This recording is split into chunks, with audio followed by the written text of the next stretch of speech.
حضرت سعد رضی اللہ تعالیٰ عنہ سے منقول ہے کہ رسول اللہ صلی اللہ علیہ وآلہ وسلم نے چند لوگوں کو کچھ عطیہ دیا اور حضرت سعد بھی وہاں موجود تھے۔ وہ کہتے ہیں کہ رسول اللہ صلی اللہ علیہ وآلہ وسلم نے ان میں سے ایک شخص کو کچھ نہ دیا، حالانکہ وہ شخص وہاں موجود لوگوں میں سے مجھے سب سے زیادہ پسند تھا۔ میں نے کہا یا رسول اللہ، آپ نے فلاں کو کچھ نہیں دیا، حالانکہ میں اسے مومن گمان کرتا ہوں۔ آپ صلی اللہ علیہ وآلہ وسلم نے فرمایا مومن یا مسلمان۔ میں تھوڑی دیر چپ رہ کر پھر پہلی بات دہرانے لگا۔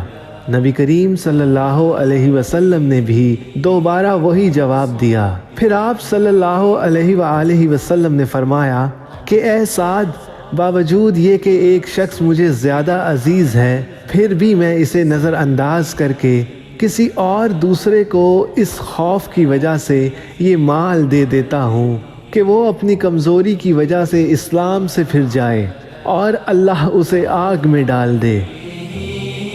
وصحبه وسلم۔